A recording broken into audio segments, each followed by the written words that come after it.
कि जब हम 1, 2, 3 भाई वहां खड़े हो जाएंगे पार्लियामेंट में जाकर, किसी की मां ने दूध नहीं पिलाया कि संविधान के खिलाफ एक कलम चला ले। मेरी बात को आप याद रखें। मुकदमा क्रांतिकारियों का गहना होते हैं, घबराने की जरूरत नहीं। चंद्रशेखर आजाद आपके साथ खड़ा है, याद रखना मेरी बात को। ईडब्ल्यूएस भारतीय संविधान की हत्या थी, हमारी हिस्सेदारी पर डाका था और आपने बड़े बड़े हाथ उठा के समर्थन किया। और अगर संविधान को कोई बचाएगा तो ये बाबा साहब अंबेडकर और मान्यवर काशीराम साहब की फौज बचाएगी। मुझे इनके ऊपर भरोसा है। कहीं आप भाजपा को हराने के लिए गोरखपुर वालों के बारे में सोचो और गोरखपुर वाले आपस में अपने बारे में सोचे। मेरे अपने दिल पे हाथ रख के बताओ, कोई पिछले 12 साल में एक संघर्ष ऐसा है जिसमें मैंने आपका साथ छोड़ा? थोड़ा अखलाक का मामला हो, पहलू का मामला हो, नजीब का मामला हो, नजीर का मामला हो, नासिर जुनैद का मामला हो, मौलाना साद साहब के साथ का मामला हो, जहां आपके अस्मिता पे बात आई, जहां बहन बेटों के सम्मान पे बात आई, मैंने जान की बाजी लगा दी, लेकिन कभी आपको अकेला नहीं छोड़ा। इन गुंडों को संरक्षण देने वाले जो लोग हैं, उनका मुकाबला पार्लियामेंट में और पार्लियामेंट के बाहर चंद्रशेखर आजाद से होगा, याद रखना। वो अलग बात है कि मैं राजनीतिक व्यवस्था में काम कर रहा हूं, लेकिन मैंने तेवर नहीं बदले। आप जानते हो, सामंतियों के लिए कल भी चंद्रशेखर आजाद खड़ा था और आज भी चंद्रशेखर आजाद खड़ा है, आप जानते हो।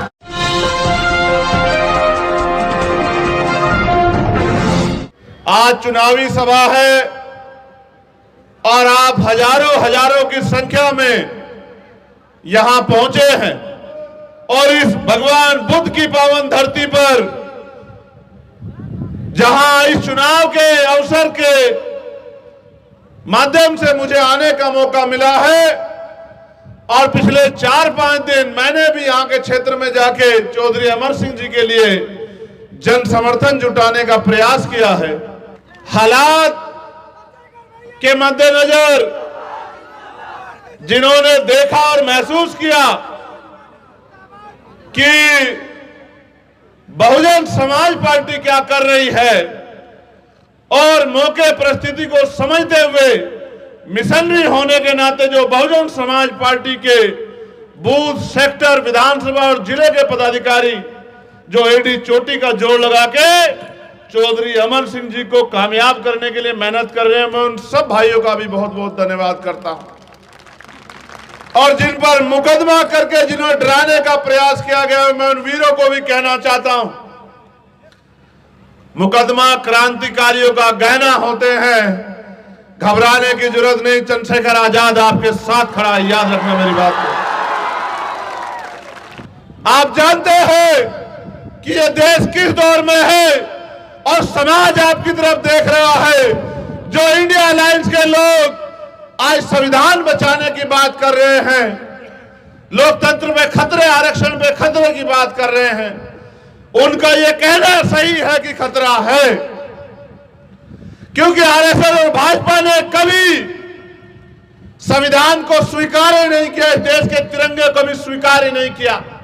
उन्होंने हमेशा पहले दिन से संविधान का विरोध किया और जिन बाबा साहब अंबेडकर को आप भगवान के रूप में मानते हैं, उनके विचारों को अंतिम सत्य मानते हैं, जिनकी मूर्ति का बाल आप नहीं बर्दाश्त कर सकते, इन आरएसएस भाजपा के लोगों ने उनकी सब यात्रा निकाल के जिंदा रहते उनको अपमानित करने का काम किया। मेरे साथियों, जख्म बहुत गहरे हैं, जख्म आज के नहीं है, मगर मरहम तो आपको लगाना है। ये लोकतंत्र है। बाबा साहब अंबेडकर ने यह कहा था कि रानी का बेटा राजा नहीं बनेगा, राजा वो बनेगा जो बैलेट बॉक्स से तैयार होगा। लेकिन आप महसूस करो कि सिद्धार्थनगर में तो आजादी से लेकर अब तक राजा रानी के पेट से पैदा हो रहा है, बैलेट बॉक्स से तैयार नहीं हो रहा। अगर बैलेट बॉक्स से तैयार होता तो आपका राजा बनता, आपके बीच के व्यक्ति को अवसर मिलता, आपका व्यक्ति पार्लियामेंट जाता।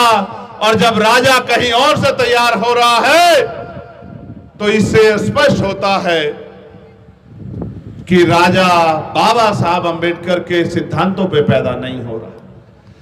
इन पार्टियों ने जिनसे आपका मुकाबला है, चाहे भाजपा के लोग हों या दूसरे अलायंस के लोग हों, आप महसूस करो ये तो सिद्धार्थनगर के लोगों को, डुमरियागंज के लोगों को इतना हल्के में लेते हैं, इतना कमजोर मानते हैं कि इन्होंने आपके ऊपर बाहर के नेता थोप दिए। इनका मानना है कि आपके अंदर क्षमता नहीं है, आपके अंदर योग्यता नहीं है, आप बेबस लाचार हो, आप अपना भला नहीं कर सकते, इसलिए इन्होंने बाहर के नेता आपके ऊपर थोप दिए। और बाहर के नेताओं का आप इतिहास देखो कि 15 साल में 15 बार पार्लियामेंट में आपने नहीं सुना होगा कि उन्होंने आपके हकों के लिए एक भी आवाज उठाई। मेरे मित्र हेमंत जी जब बोल रहे थे तो कह रहे थे कि यहाँ की सबसे बड़ी समस्या आग और पानी है। ये सच है कि आग और पानी समस्या है, लेकिन आप ये बताओ कि लोकतंत्र में जिनके पास ताकत होती है उनके पास तो सारी समस्याओं का हल होता है, फिर आपकी समस्याओं का हल क्यों नहीं हुआ? क्योंकि उसका एकमात्र कारण यह है कि जिनका दल होता है उनमें बल होता है, और जिनके पास बल होता है उन्हीं की समस्याओं का हल होता है। जिनका नेता कामयाब होता है उनके समाज का हाथ नहीं फैलता। हम दलित, पिछड़े, आदिवासी और मुस्लिम, जैन, सिख, ईसाई, तमाम जो है बुद्धिस्ट, जो धार्मिक अल्पसंख्यक है, ये तमाम वर्गों के लोग इन बहरूपियों पे भरोसा करते हैं और हर साल ठगे जाते हैं। हर 5 साल में चुनाव होता है। मेरी माएं बहनें बड़ी संख्या में बैठी हैं, अपने दिल पे हाथ रख के बताओ, क्या चुनाव के बाद 5 साल तक ये लोग कभी हमारे बीच में आते हैं? हमारे उजड़े हुए घर देखते हैं, हमारा भूखा पेट देखते हैं, हमारे साथ जो जुल्म जाती 5 साल होती है उसकी खबर लेते हैं, हमारा दुख सुख देखते हैं। इनको एक ही मतलब है कि ये वोट ले और वोट लेके गायब हो जाए। वोट शक्ति का नाम है, वोट लोकतंत्र में आपका हथियार है। इस वोट से चाहे तो आप जुल्म करने वाले को ताकतवर बना दो या फिर जुल्म का मुकाबला करने वाले अपने बीच के चौधरी अमर सिंह को ताकतवर बना दो, ये आपके हाथ में है। मैं तो आपके ऊपर तरस आ रहा है मुझे, मेरे दलित पिछड़े समाज के लोगों, अगर एक बार जानवर को भी कहीं से नकार दिया जाए, उसका रास्ता रोक दिया जाए, उसको भगा दिया जाए, तो वो भी दोबारा उधर मुंह नहीं करता। आजादी के इतने साल बाद तक भी इन्होंने आपकी अस्मिता के साथ खिलवाड़ किया, आपका अपमान किया और बाहरी लोगों को आपके ऊपर थोपते रहे। एक पिछड़े के बेटे को आज तक मौका नहीं दिया और आप इनके चक्कर में आते रहे, इनको वोट देते रहे, इनको कामयाब बनाते रहे। तो मैं उनकी गलती कम मानता हूं और अपने लोगों की गलती ज्यादा मानता हूं। अगर आपने समझदारी दिखाई होती तो जैसा चौधरी अमर सिंह ने कहा कि 15 साल वाला 15 घंटे यहां नहीं टिक पाता, अगर आपने जिम्मेदारी अदा कर दी होती। लेकिन इस बार आपने जिम्मेदारी अदा करने की ठानी है, तो मैं आपको कहना चाहता हूं कि 15 घंटे काउंटिंग नहीं चलेगी। चौधरी अमर सिंह 15 घंटे की काउंटिंग से पहले लाखों वोट से डुमरियागंज लोकसभा जीत कर आएंगे, इस बात का मुझे भरोसा। जब मैं यहां आया और गांव-गांव गया, एक शिकायत तो मुझसे की गई कि भाई अभी तक प्रत्याशी हमारे बीच नहीं पहुंचा। लेकिन मैं आपसे बताना चाहता हूं कि लोकसभा का चुनाव बहुत बड़ा चुनाव, जितना दौड़ सकता है प्रत्याशी, मैं देख रहा हूं कि वो आपकी पीड़ा को अपनी पीड़ा समझते हैं और रात को 3-3, 4-4 बजे तक लोगों के बीच में जाके 5-5 बजे तक, मैं तो खुद रात को 3:30 बजे आया, मैंने महसूस किया कि वो अपनी तरफ से पूरा प्रयास कर रहे हैं। लेकिन कुछ जिम्मेदारी आपकी भी बैठती है। क्या ये लड़ाई अकेली चौधरी अमर सिंह की है? जरा दोनों हाथ उठा के बताओ, लड़ाई अकेली चौधरी अमर सिंह की है?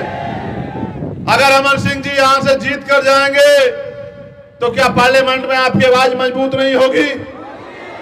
आप महसूस करो, लोकतंत्र को समझो, अपनी वोट की वैल्यू को समझो। बाबा साहब ने जब संविधान सौंपा तो एक शंका जाहिर की, कहा राजनीति में 1 वोट 1 वैल्यू, राजनीति में तो हम लोग बराबर हो जाएंगे। लेकिन जब तक देश में गौर करना मेरे नौजवान साथियों, जब तक इस देश में सामाजिक गैर बराबरी रहेगी, जाति के आधार पर आर्थिक गैर बराबरी रहेगी कि एक आदमी इतना अमीर है कि उसके पास कितनी संपत्ति उसको यह भी नहीं पता, और एक आदमी इतना गरीब है जिस पे खाने के लिए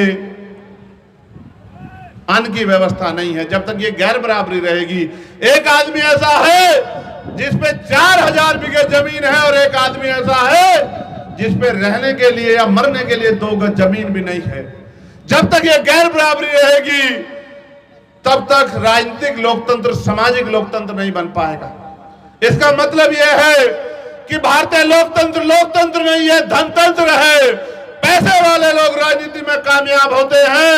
प्रधान से लेकर प्रधानमंत्री का जब चुनाव होता है, एक से एक बड़ा पैसे वाला हमारी वोटों का सौदा करने के लिए अनेक पार्टियों से टिकट लेके आता है। जब राजतंत्र था, आपको कुर्सी में बैठने नहीं दिया जाता था, राजा महाराजाओं के बच्चे बैठते थे, धन्ना सेठों के लोग राज करते थे। आज तो लोकतंत्र है, आज आपको कुर्सी में बैठने से कौन रोक रहा है?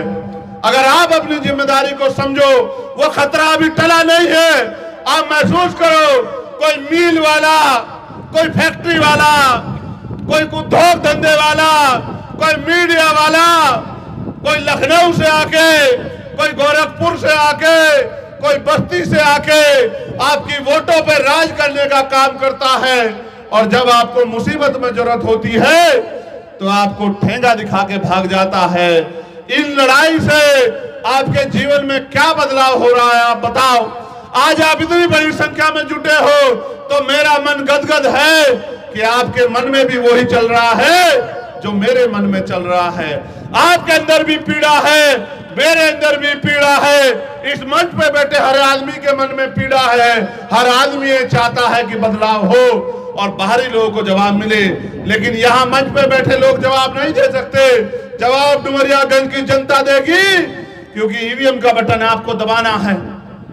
आप महसूस करो, आज नौजवान बेरोजगार है, पेपर कोई भर्ती आ जाए, दरोगा की हो, पुलिस की हो, पटवारी की हो, सेक्रेटरी की हो, मास्टर की हो, कोई एक भर्ती ऐसी नहीं इस भारतीय जनता पार्टी की सरकार में जिसमें पेपर लीक ना हुआ।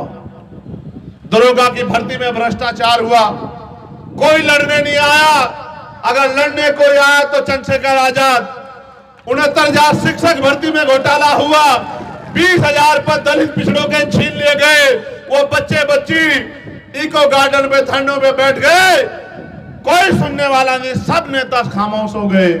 कोई आवाज उठाने आया तो चंद्रशेखर आजाद, जिसने 5 दिन तक उनके साथ उसी खुले आसमान में अपनी जान की परवाह न करते हुए उनके बीच में रह के आंदोलन किया, और एक बड़ा आंदोलन करके सरकार को मजबूर किया कि 6,800 बच्चों को नौकरी मिले। जिस दिन 6,800 बच्चों को नौकरी मिल गई, उनकी लिस्ट जारी हो गई। मैं लखनऊ में था और हमारे पत्रकार साथी नीरज जी भी लखनऊ में थे। मैं उस इको गार्डन में गया, उनकी आंखों से आंसू की जगह खुशी के आंसू बह रहे थे, और वो मेरे गले से लिपट गए। वो बहनें मेरे हाथ पकड़ के चूमने लगी, मुझसे कहने लगी, भैया चंद्रशेखर आजाद, आप ना होते तो ये नौकरी हमारे घर तक नहीं पहुंच पाती। क्योंकि जब हम इन भाजपा के दफ्तर में जाते थे तो ये हमारी चोटी पकड़ के हमें पीटते थे, हमारे हाथों पे लाठियां मारते थे, हमारे कपड़े फाड़ देते थे। ये कहने को तो हमारे समाज के हैं, लेकिन ये हमारे किसी काम के नहीं है। तो आप थे तो भैया नौकरी मिल गई, लेकिन उनकी खुशी ज्यादा दिन तक उनके चेहरों पे नहीं रह पाई, क्योंकि सरकार ने कोर्ट के जरिए उनकी नौकरी पे स्टे लगा दिया। वो बच्ची आपकी थी, बाल की, प्रजापति की, कश्यप की, सैनी की, मौर्य की, शाक्य की, कुशवाहा की, कुर्मी की, यादव की, गुर्जर की, जाट की, निषाद की, राजभर की, केवट की, नुनिया की, चौहान की, वो आपकी बेटियां थी। वो चमार जाति की बेटियां थी। वो वाल्मीकि, पासी, धोबी, कोरी, खटीक हमारे दलित समाज की बेटियां थी, जिन्होंने जब वो अपना अधिकार मांगने गई तो लाठियां खाई। उनके दिल में दर्द होता होगा कि कोई तो उनकी आवाज उठाएगा। मैंने अपनी जिम्मेदारी अदा की, लेकिन क्योंकि राजनीतिक ताकत नहीं थी तो इनसे नहीं लड़ पाया उस समय। फिर आपके सामने पुलिस की भर्ती आई और आपने देखा 48 लाख बच्चों से पर बच्चा 400 रुपए के हिसाब से 200 करोड़ रुपए इकट्ठा किए गए। और जब पेपर देके बच्चा आया, मां ने दिल पे सुकून से हाथ रखा कि इस बार मेरा बेटा नौकरी लगेगा, मेरे आंसू पूछेगा। पिता ने जो फावड़ा, जो चद्दर कमर पे रखी थी, किसान ने निकाल के रखी कि इस बार मेरा बेटा कामयाब हो जाएगा। लेकिन जब पेपर देके आया तो पता लगा पेपर लीक हो गया। पहले तो मुख्यमंत्री कहते रहे कि जो झूठ फैला रहे हैं हम उनको बख्शेंगे नहीं, फिर अपने आप भर्ती को पोस्टपोन किया। इसलिए पोस्टपोन किया क्योंकि झूठ बेनकाब हो गया, भर्ती में चोरी हुई थी, घोटाला हुआ था। यह सरकार ने दिया, पटवारी बना दिए, सेक्रेटरी बना दिए और भर्ती भी नहीं है, लोगों को खबर भी नहीं हुई। ये बात मैं आपको इसलिए बता रहा हूं क्योंकि जब मैं गांव में जाता हूं तो मुझे नौजवान कहते हैं भैया हम बेरोजगार हैं। लेकिन मेरे भाइयों, मेरे हाथ में वो ताकत नहीं है, मैं सच कह रहा हूं। आप मुझसे मेरे खून का एक कतरा मांग लो, मेरी एक एक सांस मांग लो, मैं दे दूंगा। लेकिन अभी मेरे हाथ में वो ताकत नहीं कि मैं आपको रोजगार दे सकूं। वरना वचन देके कहता हूं कि हर कोई, किसी घर में एक भी बच्चा बेरोजगार नहीं रहेगा। ये चंद्रशेखर आजाद का वचन है आपको, दलित पिछड़े समाज के लोग। अभी मेरे हाथ में वो ताकत नहीं है। हाँ, ये अलग बात है कि आपने नगीना में मुझे ताकत देने का काम किया, जो 4 तारीख को परिणाम के रूप में आएगा। मैं आपसे इस मंच के माध्यम से चौधरी अमन सिंह जी के साथ बड़े भाई स्वामी प्रसाद मौर्य जी के लिए भी समर्थन मांगता हूं कि अगर कुशीनगर में आपका कोई दोस्त साथी रिश्तेदार रहता हो तो उसको कह देना कि स्वामी प्रसाद मौर्य जी नहीं लड़ रहे, चंद्रशेखर आजाद लड़ रहा है, हमें उनके सम्मान की रक्षा करनी है। ये बात इसलिए कह रहा हूं कि जब हम 1, 2, 3 भाई वहां खड़े हो जाएंगे पार्लियामेंट में जाकर, किसी की मां ने दूध नहीं पिलाया कि संविधान के खिलाफ एक कलम चला ले, मेरी बात को आप याद रखें। देखो, मैं आपसे सच कह रहा हूं, ये भारतीय जनता पार्टी के लोगों ने पूरा देश गिरवी रख दिया है। आज हमारा बॉर्डर सुरक्षा में नहीं है। अग्निवीर लाके दलित पिछड़ों के बच्चों को जो सेना में चले जाते थे, एक तरफ सेना का मनोबल गिराया, दूसरी तरफ वो नौकरी भी हमसे छीन ली। आप बताओ, 400 रुपए की मजदूरी करने के बाद क्या हम इस देश में सुख सुविधा का जीवन प्राप्त कर सकते हैं क्या? आगे तो मजदूरी भी नहीं मिलेगी क्योंकि मशीनों का समय आ गया है और मालिक ये चाहता है कि मजदूर तन का पैसा कम ले और काम समय पे कर दे। मशीनों का दौर आ गया है, मेरी बात में गौर करना। जो काम एक परिवार मिलके 10 दिन में करता था, वो मशीन एक दिन में कर देती है। आगे मजदूरी भी नहीं मिलने वाली, तो आप किस तरह से आगे बढ़ोगे? एक ही जरिया था दलित पिछड़ों आदिवासियों पे आरक्षण नियुक्ति में, इसके कारण हम आगे बढ़ रहे थे। ये आरक्षण भी लगभग हमसे छीन लिया गया है क्योंकि भर्ती आती है, ईडब्ल्यूएस तो पूरा लागू होता है, लेकिन ओबीसी और एससी का आरक्षण 4 या 5 या 3% मुश्किल से लागू होता है, उसमें भी घोटाले हो जाते हैं। भले इंडिया अलायंस के लोगों ने मुझे मेरे समय पे आके धोखा दे दिया मदद लेके, कोई बात नहीं। उन्होंने मुझे धोखा दिया, मैंने जनता से अलायंस कर लिया। मैंने जनता से वो कहा कि आप मुझे मौका दे दो, आप मेरे ऊपर एहसान कर दो, फिर मेरा हुनर देखना। उन्होंने मुझे आशीर्वाद दे दिया, इनके एडी चोटी के जोड़ लगाने के बाद आशीर्वाद दे दिया। लेकिन मैं आपसे कहना चाहता हूं और आपके माध्यम से उनको भी कहना चाहता हूं, आज वो संविधान बचाने की बात कर रहे हैं। जब ईडब्ल्यूएस लागू हुआ तो उन्होंने बड़े बड़े हाथ उठा के समर्थन किए थे। हम सब जानते हैं कि क्या सच है और क्या झूठ। हम जानते हैं कि ईडब्ल्यूएस भारतीय संविधान की हत्या थी, हमारी हिस्सेदारी पर डाका था और आपने बड़े बड़े हाथ उठा के समर्थन किया। लेकिन जब हम 52% पिछड़े वर्ग के लिए आरक्षण मांगते हैं तो आपके मुंह में दही जम जाती है। जब हम प्रमोशन में रिजर्वेशन मांगते हैं दलित पिछड़े अधिकारियों के लिए तो आपको साफ सूंघ जाता है। हम आपके चरित्र को जानते हैं, लेकिन हमारा झगड़ा अभी आपसे नहीं है, आपसे समय आने पर निपटेंगे। लेकिन मैं आपसे कहना चाहता हूं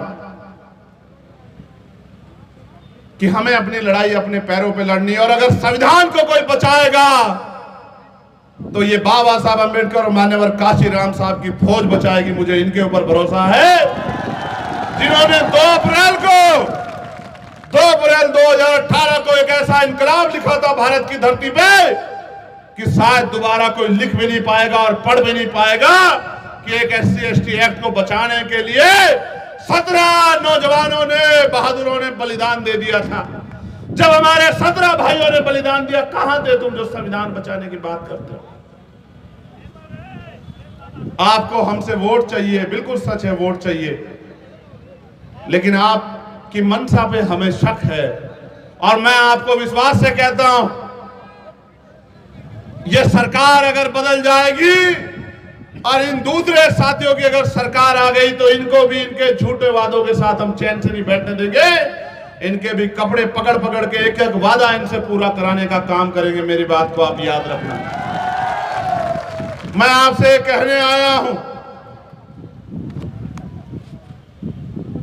एक प्रत्याशी गोरखपुर से आए और गोरखपुर वालों ने, एक गोरखपुर वाले ने क्या इलाज कर रखा है पूरे उत्तर प्रदेश का, ये किससे छिपा हुआ नहीं, बिल्कुल छिपा हुआ नहीं है। आप दूसरे गोरखपुर वाले के चक्कर में मत पड़ जाना, क्योंकि क्षेत्र क्षेत्र में बड़ा मेल होता है।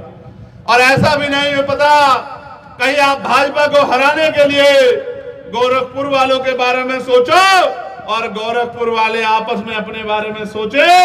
ऐसा ना हो जैसे उनके दूसरे साथी चले गए राज्यसभा के चुनाव में, चुनाव के बाद ये भी ना चले जाएं, उनके बराबर में ना जाके बैठ जाएं भाजपा वालों के। ये भी सोच लेना वोट डालने से पहले। एक आपने बस्ती से बुलाए हैं, 15 साल से आपने उनको ताकत दी, लेकिन 15 बार आपने उनको अपने बीच में नहीं देखा होगा।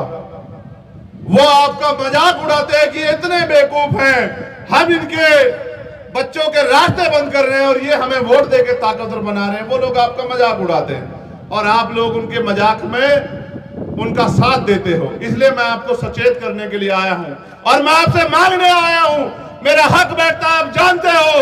और सारे नेता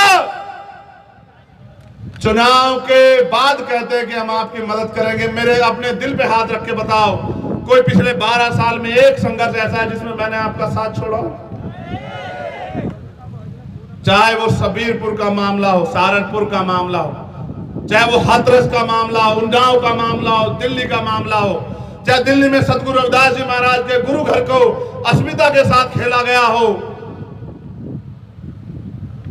चाहे वो NRC का मामला हो। मेरे मुस्लिम भाई भी बैठे हैं। जब ये सारे नेता घर में पड़ के सो रहे थे और हमारी माए बहनें संविधान बचाने के लिए सड़कों पे बैठी थी, अकेला चंद्रशेखर आजाद था जिसने 29 दिन जेल काट के पूरे देश में जाके आंदोलन करके कहा कि अकेला मत समझना। वो अलग बात है कि आपको इनमें सियासी रहनुमा नजर आते हैं जो आपको चुनाव के बाद धोखा देते हैं, लेकिन मैंने कभी आपका साथ नहीं छोड़ा। अखलाक का मामला हो, पहलू का मामला हो, नजीब का मामला हो, नजीर का मामला हो, नासिर जुनैद का मामला हो, मौलाना साद साहब के साथ का मामला हो, तबलीगी जमात का मामला हो, मौलाना कलीम सिद्दीकी का मामला हो, चाहे पूरे देश में चाहे हिजाब का मामला हो, जहां आपके अस्मिता पे बात आई, जहां बहन बेटियों के सम्मान पे बात आई, मैंने जान की बाजी लगा दी, लेकिन कभी आपको अकेला नहीं छोड़ा। आप जानते हैं इस बात को।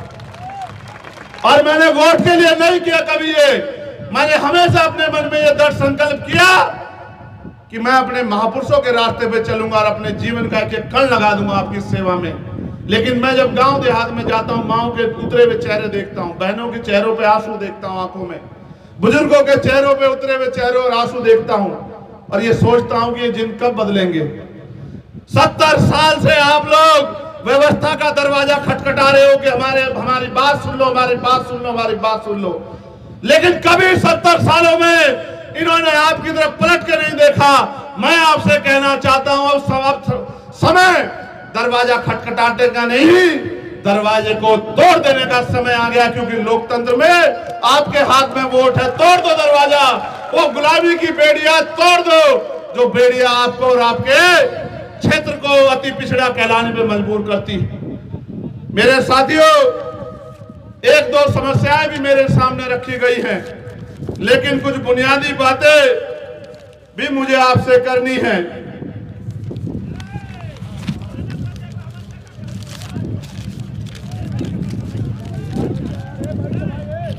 ये आपको याद होगा, इस देश में परंपराएं थी विधवा विवाह, बाल विवाह, सती प्रथा, लेकिन जो परंपराएं बुरी होती है उनको तोड़ना पड़ता है, नहीं तोड़ना पड़ता है? तोड़ना पड़ता है, नहीं तोड़ना पड़ता है? ये परंपरा जो बाहरी की है इसको भी आपको तोड़ना पड़ेगा अगर आपको इज्जत सम्मान की जिंदगी चाहे। तोड़ दोगे, नहीं तोड़ दोगे? दोनों हाथ उठा के बताओ, तोड़ दोगे, नहीं तोड़ दोगे? बहुत अच्छे। आप जानते हो कि हम ठेकेदारी प्रथा के खिलाफ है। खिलाफ है, नहीं खिलाफ है? ये जो आपका ठेका लेके आए हैं गोरखपुर से और बस्ती से और लखनऊ वालों जिन्होंने भेज दिया, ये ठेकेदारी प्रथा खत्म कर दोगे, नहीं कर दोगे? हम तो कहते आ रहे हैं कि चाहे सफाई कर्मचारी या कोई भी नौकरी हो, सारी नौकरी पक्की होनी चाहिए, क्योंकि सीवर में जो जान देता है उसके बच्चों की रखवाली कोई नहीं करता। अभी आपने देखा होगा यहाँ भाजपा की सरकार राजस्थान में कैसे डंडों से पीट पीट के हमारे एक भाई को मार दिया। उस परिवार का क्या होगा? वो तो चला गया कमाने वाला, और एक 11 साल की बच्ची को दरिंदों ने नोच लिया और फिर उसको जला दिया, उसकी जान चली गई। अभी तक एक आरोपी गिरफ्तार नहीं हुआ। चुनाव खत्म हो जाने दो, इन गुंडों को और गुंडों को संरक्षण देने वाले जो लोग हैं उनका मुकाबला पार्लियामेंट में और पार्लियामेंट के बाहर चंद्रशेखर आजाद से होगा, याद रखना। वो अलग बात है कि मैं राजनीतिक व्यवस्था में काम कर रहा हूं, लेकिन मैंने तेवर नहीं बदले। आप जानते हैं सामंतियों के लिए कल भी चंद्रशेखर आजाद खड़ा था और आज भी चंद्रशेखर आजाद खड़ा है, आप जानते हो।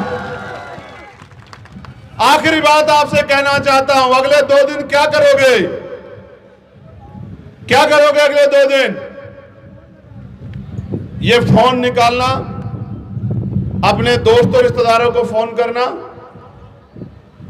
बहन के ससुराल में, भाई की ससुराल में और तमाम तरह के जो रिश्तेदार हैं उन सबको फोन करना और सबसे ये कहना कि केतली को वोट करना है और केतली को सपोर्ट करना और एक एक वोट केतली निशान पे डालना है। कर दोगे, नहीं कर दोगे? कोई पैसा शराब लेके आएगा उसकी बातों में तो नहीं चले जाओगे? ये वोट हमें बिकने के लिए नहीं, ये वोट हमें गुलामी से मुक्ति के लिए दी गई है। इसका फैसला सही ले लोगे, नहीं ले लोगे? किसी की बातों में गुमराह आके मुझे कमजोर तो नहीं कर दोगे? मैं तुम्हारे दिल की बहुत बहुत सराहना करता हूं कि तुम धूप में डटे हुए थे। मैंने भी कुदरत से प्रार्थना की कि ठंडा कर दो मेरे भाई जो है धूप में डटे हुए। लेकिन सुनो मेरे भाइयों, अब वो दिन दूर नहीं कि हमारी जिंदगियां बदलेंगी। बस वो तभी संभव है जब राजनीतिक ताकत आप हमें दो। बताओ, चौधरी अमर सिंह बनके अगले आने वाले दिनों में संघर्ष करोगे, नहीं करोगे? ऐसा तो नहीं चौधरी अमर सिंह जी का इंतजार करोगे? मैं अपने मुस्लिम भाइयों से भी कहना चाहता हूं, इनका कोई भरोसा नहीं, इनमें से कौन सा टूट के कहां चला जाए। आप मेरे कहे से चौधरी अमर सिंह जी पे भरोसा कर लो। चौधरी अमर सिंह के पीछे चंद्रशेखर आजाद खड़ा है। खून का कतरा कतरा आपके सम्मान के लिए लगा देंगे, लेकिन कभी आपको झुकने नहीं देंगे, कभी आपको अकेला नहीं छोड़ेंगे। आपसे अपील कर रहा हूं। और देखो, समीकरण भी हमारे पास है। पहला, यहां 3.5-4 लाख वोट दलित समाज का है, जो कि 90-95% लाम बन के चौधरी अमर सिंह जी के साथ केतली निशान पे वोट कर रहा है, नहीं कर रहा है? दूसरा, इनके खुद के समाज का और पिछड़े वर्ग का जो स्वाभिमानी लोग हैं, जिन्होंने जो समझते हैं स्वाभिमान की कीमत, जिनको ललकारा है इन दूसरे अलायंस के लोगों ने बाहरी व्यक्ति को टिकट देके, और जिनको 78 साल में मौका नहीं दिया, उन्होंने भी तय कर लिया कि वो चौधरी अमर सिंह जी को वोट देंगे। तो लोकतंत्र में आपकी पहली प्रायोरिटी रहती है मुस्लिम समाज के मेरे भाइयों कि हम भाजपा को हराने के लिए वोट का भी बहुत बहुत धन्यवाद करता हूं। सबसे ज्यादा धन्यवाद करता हूं अपने नौजवानों का, लेकिन उनसे उम्मीद करता हूं, बताओ घर तो नहीं बैठ जाओगे? वोट बूथ तक पहुंचा दोगे, नहीं पहुंचा दोगे? चलो फिर दोनों हाथ उठा के बहुत बहुत अभिनंदन, स्वागत। जय भीम, जय भारत, जय संविधान, जय मंडल, जय जोहार। आवाज दो, आवाज दो, वोट हमारा, राज तुम्हारा, नहीं चलेगा, नहीं चलेगा, वोट हमारा, राज तुम्हारा, नहीं चलेगा, नहीं चलेगा। बहुत बहुत धन्यवाद। जय भीम, जय भारत, जय संविधान।